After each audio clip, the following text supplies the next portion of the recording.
શ્યારામ જય શ્યારામ.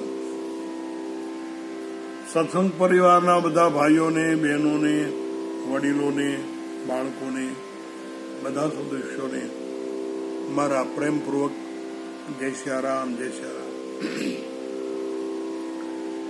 કોરોનાના દિવસોમાં હવે તો ભારતમાં ઘણી છૂટછાટ,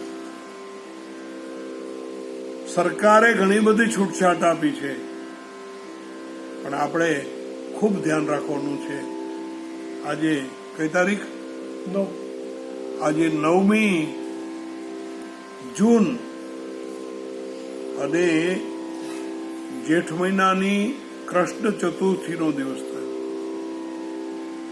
આવો આપણે નિત્ય સત્સંગ હનુમાન ચાલીસા એમાં પ્રવેશ કરીએ. શ્રી ગુરુ ચરણ સરોજ રજ નિજ મન મુકુર સુધારી બરનવ રઘુબર વિમલ યશ જોદાયક ફલચારી બુદ્ધિહીન તનુ જાનિકે સુબિરો પવન કુમાર બલ બુદ્ધિ વિદ્યા દેવ મોહી હરમ કલેશ વિકાર. જય હનુમાન જ્ઞાન ગુણ સાગર જય કપીશ તિહું લોક ઉજાગર. જય હનુમાન જ્ઞાનના ગુણના સાગર કપીશ. આ બધી આપણે વાતો કરી. તિહું લોક ઉજાગર, 3 લોકને ઉજાગર કરનારા, 3 લોક. ઓમ ભૂર્ભુવઃ સ્વઃ તસ્તાવિતુર્વરેણ્યં, એમાં 3 લોકનું વર્ણન આવ્યું. ભૂલોક, ભુવલોક અને સ્વલોક. ભૂ એટલે પૃથ્વીલોક, ભુવ એટલે અંતરિક્ષ લોક ને કહેવાય પાતાળ, અને સ્વ એટલે સ્વર્ગલોક, સ્વર્ગ ઉપર. એટલે આકાશ, પાતાળ અને પૃથ્વી, તિહું લોક ઉજાગર, 3 લોકને ઉજાગર કરનારા એવા તમે હનુમાનજીઓ છો. હવે હનુમાનજી મહારાજ રામ, લક્ષ્મણ અને સીતાજી 3ની સેવામાં સતત બરોબર છે. રામ, લક્ષ્મણ અને જાનકીજી આ 3ની સેવામાં, અને 3 લોકની સાથે સંબંધ છે. રામજી તો રામજીને સ્વર્ગલોક સાથે સંબંધ છે. આકાશ એનો વર્ણન નીલો છે. રામજી પણ નીલાંબુજ શ્યામલ કોમલાંગમ સીતા સમારો પિતવામ ભાગમ. રામજીનો રંગ પણ નીલો છે. રામજી બ્રહ્મ છે, એટલે એને સ્વર્ગલોક સાથે સંબંધ છે. એટલે રામજીની સેવા એટલે સ્વર્ગલોકમાં ઉજાગર. જાનકીજી એ પૃથ્વીમાંથી જન્મ્યા, પૃથ્વીની પુત્રી. આજે પણ સીતા મળી જાય તો આપણને યાદી થાય. એટલે માતા જાનકીજીને પૃથ્વીની સાથે સંબંધ છે. માતા જાનકીજીની સેવા એ પૃથ્વી માં જય જયકાર થયો. અને લક્ષ્મણજી એ શેષાવતાર છે. લક્ષ્મણજી શેષનારાયણનો અવતાર છે, અને શેષનારાયણના મસ્તક ઉપર પૃથ્વી ધારણ કરેલી છે. તો શેષનારાયણ એ પાતાળ લોકમાં, એટલે એમનું સાનિધ્ય ત્યાં પણ જય જયકાર. પાતાળમાં જય જયકાર, પૃથ્વી ઉપર જય જયકાર, અને સ્વર્ગમાં પણ તિહું લોક ઉજાગર.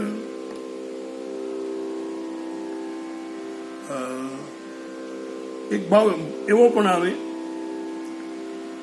કે હનુમાનજી મહારાજ એને બાલ સમય રમી બક્ષ લિયો જબ તીન હું લોક ભયો અંધિયારો. પોતે બાળક હતા અને ત્યારે છલાંગ મારી ભગવાન સૂર્યનારાયણને એને મોઢામાં લઈ લીધા.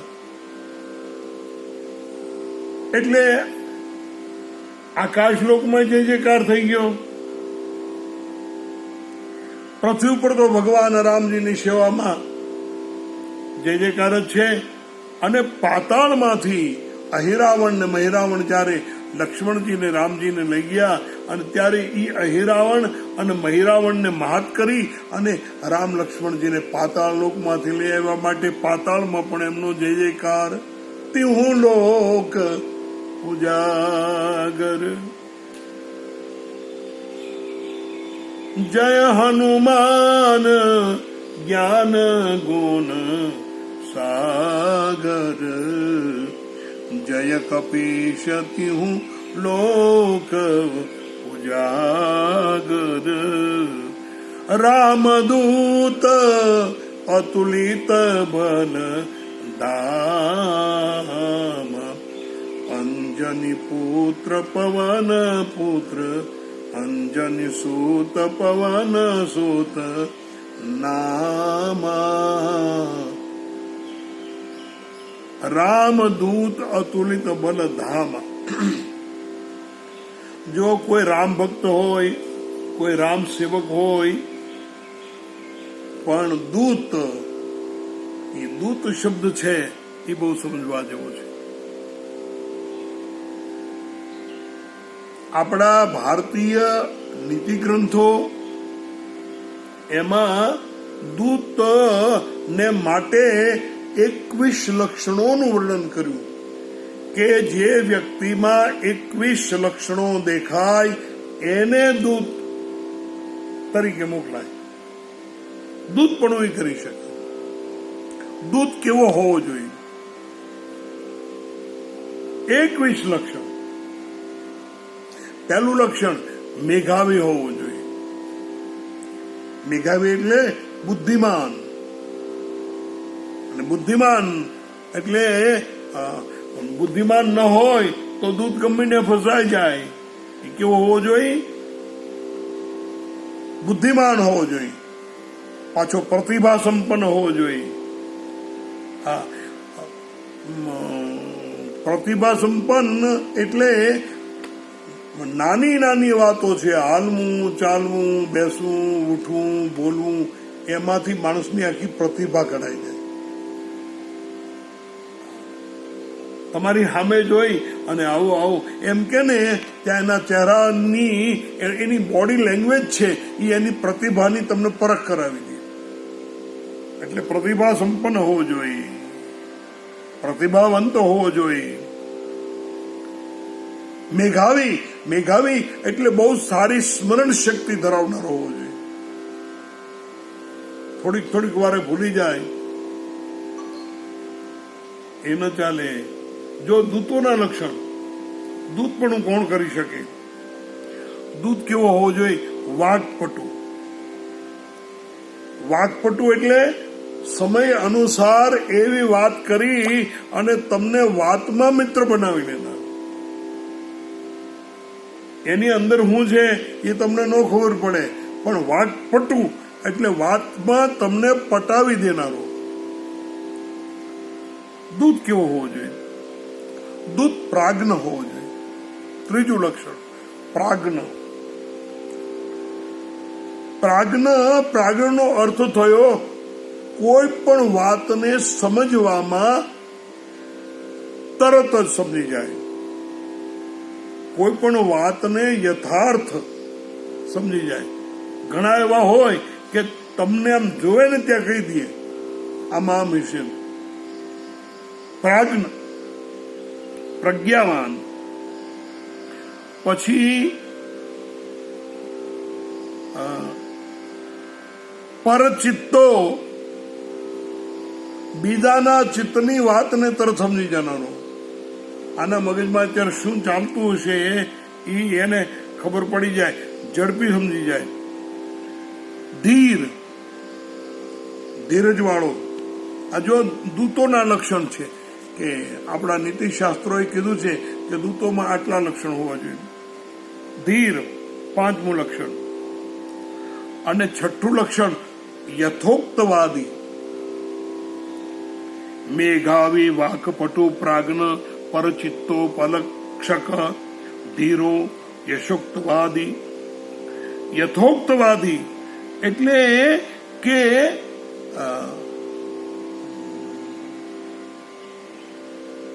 યશ ઉક્તવાદી.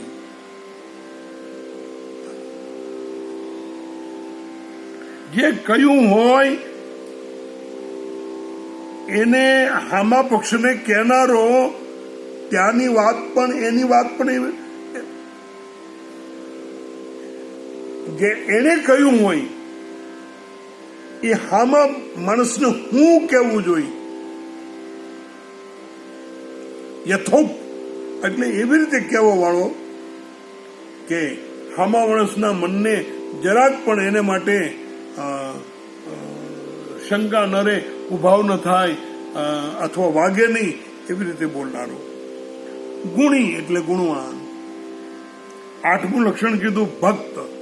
એ ભક્ત હોવો જોઈએ. રાષ્ટ્રભક્ત, સ્વામી ભક્ત. ભક્ત પોતે ગમે ને આ ન્યોછાવર થઈ ગયેલો ગમે એનો ભક્ત, પણ ભક્ત હોવો જોઈએ. એટલે જેનો ભક્ત હોય એને દૂત તરીકે મોકલી શકાય. 8મું લક્ષણ. દૂતનું 9મું લક્ષણ એ પવિત્ર હોવો જોઈએ. પવિત્ર પવિત્ર એટલે દિવસમાં 5 વખત નાહી લઈએ ને 10 વખત સ્નાન કરી લઈએ એમ નહીં. પવિત્રનો અર્થ છે કે કોઈ પણ પ્રલોભનથી ડગે નહીં. પવિત્રનો અર્થ થયો કે ગમે એવા પ્રલોભનોથી, ખાવાનું, પીવાનું, આ તે અનેક પ્રકારના પ્રલોભનો છે. એ પ્રલોભનોથી ડગે નહીં, એને પવિત્ર કહેવાય. 10મું દક્ષ એટલે હોશિયાર હોવો જોઈએ. 11મું પ્રગલ્ભ એટલે પ્રગલ્ભ એમ કે એનામાં ખૂબ પ્રગલ્ભતા. પ્રગલ્ભનો અર્થ થયો પુખ્ત, ઠરેલો. આપણે કહીએ ને, આપણે કહીએ ભાઈ એ તો ઠરેલો માણસ, એની વાત ન થાય તો ઠરેલો માણસ. હા, ઠરેલો એટલે છોકરમત ન કરે ને છોકરાઓનું કઈ નક્કી નહીં. હા, છોકરમત એમ જાઓ જો ને છોકરમત કરી નાખી એમ નહીં, ઠરેલો કહેવાય પ્રગલ્ભ. 12મું લક્ષણ છે નિર્વ્યસની હોવો જોઈએ. નિર્વ્યસની. અમારે એક બનેલી ઘટના, અમેરિકાથી કોઈ મિત્ર આવવાના હતા અને એ મિત્રને લેવા માટે અહીંયાથી 7-8 જુવાનિયા ગયા અને એ જમાનામાં મેટાડોર લઈને અને એરપોર્ટ ગયા. રાતના 2 વાગે પ્લેન આવવાનું હતું. રાતના 2 વાગ્યા ત્યાં એટલું બધું ત્યાં શરાબ પી ગયા એ જુવાનિયા બધા, અને પછી મેટાડોરમાં હોઈ ગયા. 2 વાગે પ્લેન આવી ગયું. આ લોકો 10 વાગે જઈ ગયા, સવારે 10 વાગે જઈ ગયા. પછી તપાસ કરી, ત્યાં ગામથી ફોન આવી ગયો, એ ભાઈ ઘરે પહોંચી ગયા છે. નિર્વ્યસની. વ્યસન માણસને ક્યારે કેવો બનાવી દે એ નક્કી નહીં. મને ઘણા એવી વાત કરી કે હમણાં આ માવાન તમાકુ બધું મળતું નહોતું તો ઘણા બીડીઓ ચોળીને ખાઈ ગયા. વ્યસન.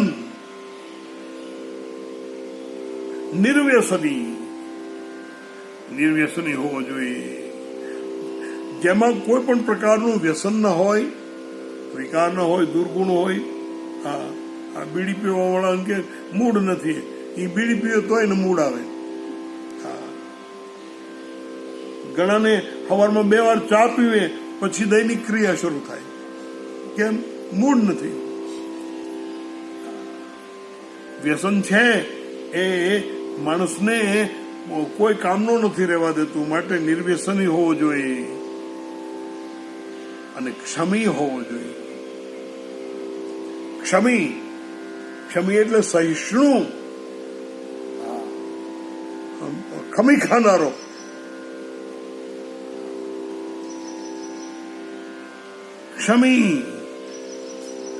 ક્ષમીનો એક અર્થ થાય ક્ષમાવાન. સહિષ્ણુ, ક્ષમાવાન, આ બધું ક્ષમી એ શબ્દનો એવો અર્થ થાય. અને બ્રાહ્મણ હોવો જોઈએ. બ્રાહ્મણ એટલે જનોઈ પહેરેલો જ નહીં, બ્રાહ્મણ એટલે ટીલું કરેલો જ નહીં.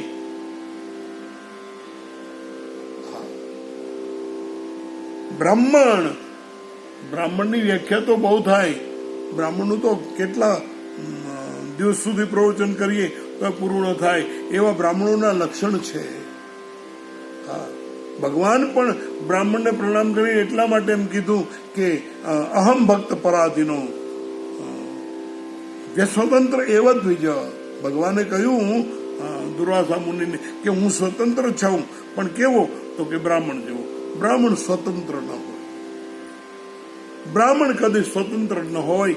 બ્રાહ્મણને કર્મકાંડના બંધન હોય. બ્રાહ્મણ કોઈ દી નવરો ન હોય. બ્રાહ્મણ હોવો જોઈએ. પવિત્ર આચરણ વાળો અને વિદ્વાન એને બ્રાહ્મણ કહેવાય. જે પવિત્ર આચરણ વાળો હોય, વિદ્વાન બનવું એ હેલું નથી. સંગીતજ્ઞ બનવું એ કઈ હેલું નથી. એના માટે રિયાઝ કરવા પડે. હા, વિદ્વાન બનવા માટે રોજ પાઠ કરવા પડે, રોજ અધ્યયન કરવું પડે. બ્રાહ્મણ હોવો જોઈએ. પછી પરમ મગ્ન હોવો જોઈએ.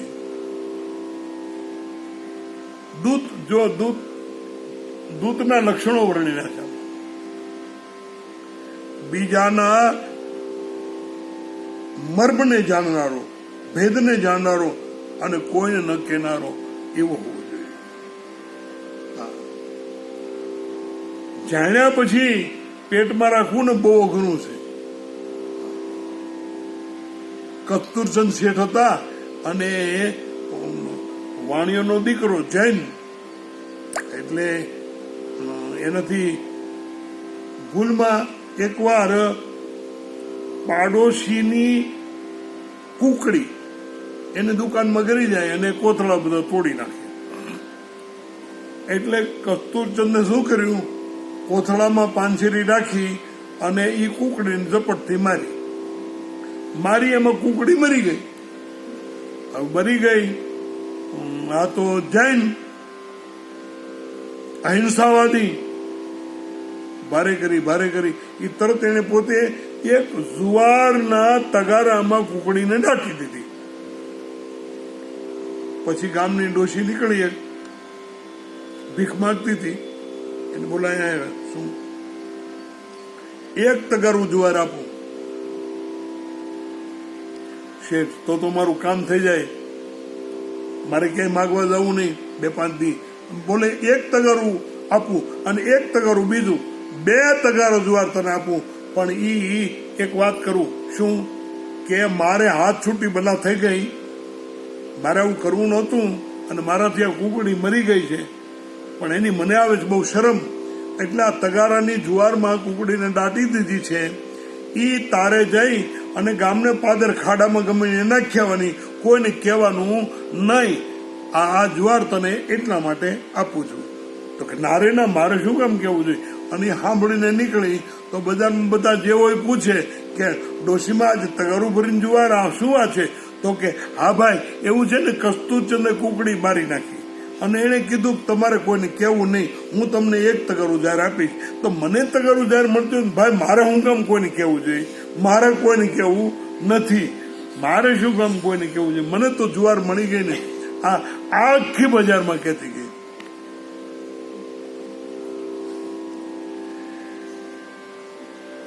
માણસ જાણતા હોવા છતાં પચાવી જાય આવો હોવો જોઈએ. પ્રતિભાવાન હોવો જોઈએ, ચારિત્રવાન, છટાદાર. 17મું લક્ષણ છે સાકાર હોવો જોઈએ. સાકાર એટલે દેખાવમાં સુંદર હોવો જોઈએ, આકર્ષક વ્યક્તિત્વ ધરાવતો હોવો જોઈએ, નિસ્પૃહી હોવો જોઈએ, લાલચુડો નહીં, વાગ્મી હોવો જોઈએ, વાતચીતમાં કુશળ એવો હોવો જોઈએ, નાના શાસ્ત્ર વિચિક્ષણ. હા, સાકારો, નિસ્પૃહો, વાગ્મી, નાના શાસ્ત્ર વિચિક્ષણ, અનેક પ્રકારના શાસ્ત્રોનો જાણકાર હોવો જોઈએ, અને પરચિત્તા વગંતા, બીજાના ચિત્તને સમજનાર. હવે આ બધા ગુણ હોય ત્યારે દૂત કહેવાય. બાકી સેવક કહેવાય, ભગત કહેવાય, રામ ભક્ત કહેવાય, રામ સેવક કહેવાય, પણ રામ દૂત નો કહેવાય.